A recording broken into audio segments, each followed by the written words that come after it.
শারীরিকভাবে অক্ষম শাহীন মিয়া ট্রেন দুর্ঘটনায় হারিয়েছেন 2 পা। তবে মানসিকভাবে সমাজের অনেকের চেয়ে শক্তিশালী তিনি। আমাদের সমাজে যেখানে শারীরিকভাবে অক্ষমতার কারণে অনেকেই ভিক্ষাবৃত্তিকে বেছে নিয়েছেন, ঠিক সেই সময় শাহীন তার নিজকর্মেই খুঁজেছেন আত্মিক প্রশান্তি। 2 পা না থাকলেও জীবনযুদ্ধে হার মানেননি শাহীন। নিজেকে সমাজের চোখে যোগ্য করে গড়ে তুলতে শিখেছেন মেকানিকের কাজ। আর সেই কাজ শেখার পরেই দিয়েছেন ছোট্ট একটি মেকানিকের দোকান। সেখানে তিনি কাজ করেছেন সকাল সন্ধ্যা। তার আয়ে চলছে গোটা পরিবার। আরেকজনের কাছে হওয়া এটা আমার কাছে পছন্দজনীয় না। আমি চিন্তা করলাম যে আমার 2খানা হাত আছে, হাত দিয়ে আমি কাজ করে চলবো।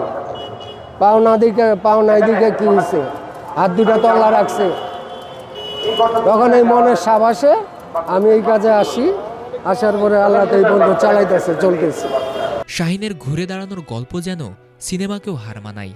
ছোটবেলায় বাবা মাকে হারিয়ে বড় বোনের কাছেই কেটেছে তার শৈশব কৈশোর।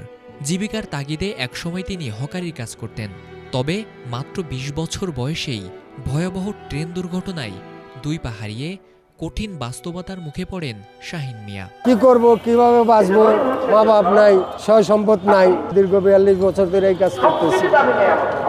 চিন্তা করলাম যে আমার তো 2খানা হাত ভালো আছে, হাত দিয়ে যখন এই কাজ করা যায় তাহলে আমার এই কাজটাই আমার জন্য ভালো। তখন আমি এই মিস্ত্রি কাজটা, রিস্কার মিস্ত্রি কাজটা আমি পছন্দ করলাম যে না, এটা আমি করতে পারবো 2টা হাত দিয়ে। তখন আমি এই কাজে উৎসাহ হই। উৎসাহ হওয়ার পরে তো এই পর্যন্ত চলে আসতেছে, চলতেছে। ইচ্ছা শক্তি থাকলেই সাহস থাকলে যে কোনো কাজে সাকসেসফুল হওয়া যায়। ট্রেন দুর্ঘটনার পরে তখন আমি এই কাজে আসি, আর এই চলতেছে, এই কাজ করে আল্লাহ আমার চালাইতেছে, চলতেছি। আমার 2 ছেলে 1 মেয়ে। জীবনের এমন ক্রান্তিকালেও একটু দমে যায়নি শাহীন মিয়া। কারো কাছে নিজের আত্মসম্মানও বিসর্জন দেননি তিনি। 2 পা নেই, তাতে কি হয়েছে, 2 হাত তো আছে। এমন মনোবল থেকেই সকাল থেকে সন্ধ্যা পর্যন্ত পরিশ্রম করছেন তিনি। বিয়ে আমার বড় বোন আমাকে করায়। 82 সালে অ্যাক্সিডেন্ট করছি, 90 সালে আমি বিয়ে করি। আমার ফ্যামিলিও ভালো, আমার পরিবার আমার অনেক ভালোবাসে।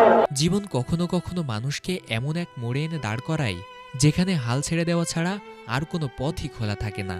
কিন্তু কেউ কেউ সেখান থেকেই শুরু করে নতুন লড়াই। মেকানিক শাহীন ঠিক এমনই একজন মানুষ, যিনি কখনোই জীবনের নির্মম বাস্তবতার কাছে হেরে যাননি। প্রতিনিয়তই লড়াই করে অন্ধকার সরিয়ে জ্বেলেছেন আশার আলো। ফরিদুল ইসলাম ইমন, এটিএন বাংলা, ঢাকা।